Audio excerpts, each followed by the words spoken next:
ایک سفر میں حضور علیہ الصلوۃ والسلام اور اصحاب گامزن تھے کہ راستے میں قیام کیا تو ایک قبیلے کی صلح کروانے کے لیے حضور علیہ السلام تشریف لے گئے۔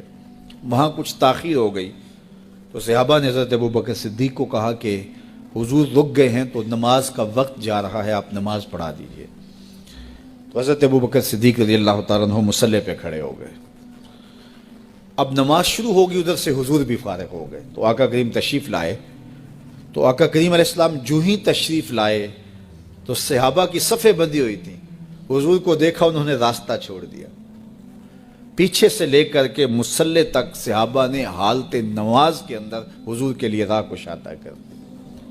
کاش کہ یہ حدیث سب لوگوں نے پڑھی ہوتی اور امت میں اتنے فرقے نہ بنتے اور یہ سوچ کبھی نہ پنپتی کہ نبی کے خیال سے نماز ٹوٹتی ہے۔ یہاں تو راستے چھوڑے جا رہے ہیں، یہاں تو پروٹوکول دیا جا رہا ہے۔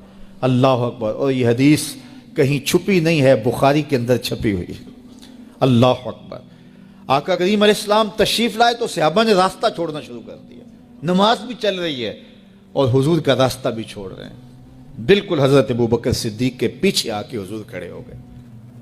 وہ ابوبکر لا یلتفت یمینا ولا یسارا، جب آپ نماز پڑھتے تھے تو نہ دائیں دیکھتے نہ بائیں دیکھتے، پوری توجہ انہماک ہوتا۔ وہ اپنی کیفیات کے جہان میں ڈوبے تھے اور حضور آ کے پیچھے کھڑے ہو گئے۔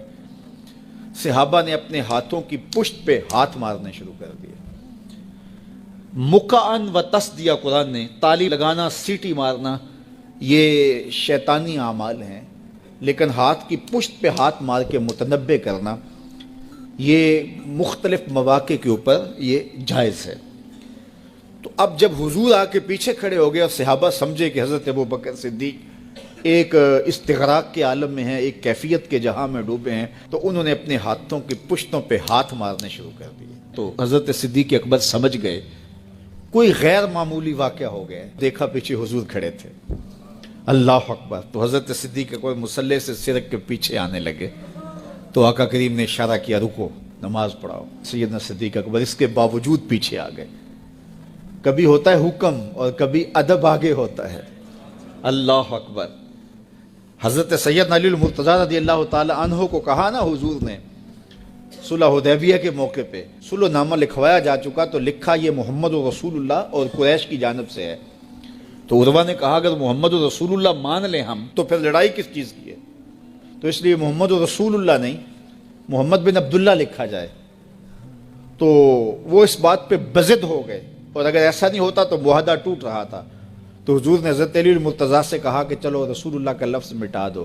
عرض کی میں تو نہیں مٹاؤں گا، میں تو نہیں مٹاؤں گا، یہ نام میں تو نہیں مٹا سکتا۔ پھر حضور نے خود مٹایا۔ اب یہاں حضور نے کہا ابوبکر رکو، لیکن حضرت ابوبکر نہیں رکے، پیچھے آ گئے۔ اور پھر حضور خیر مصلی پہ گئے، نماز ہوئی، سلام پھرا تو حضرت ابوبکر صدیق رضی اللہ تعالیٰ عنہ کو حضور نے کہا ابوبکر جب میں نے کہا تھا تم رکے رہو تو تم کیوں پیچھے آئے؟ تو سنو حضرت ابوبکر نے کیا جواب دیا رضی اللہ تعالیٰ عنہ۔ کروڑوں سلام، لاکھوں عقیدتوں اور نیاز مندیوں کے خراج ان کی چوکھٹ پہ عرض کرنے لگے ما کان لابن ابی قحافہ ان یؤم رسول اللہ صلی اللہ علیہ وسلم۔ حضور ابو قحافہ کے بیٹے کی جرت کب ہوئی کہ رسول اللہ کے آگے کھڑا ہو کے نماز پڑھائے؟ یہ ابو قحافہ کے بیٹے کی ہمت کب ہوئی کہ رسول اللہ کے سامنے کھڑا ہو کے نماز پڑھائے؟ تو ادب پہلا کرینہ ہے محبت کے کرینوں۔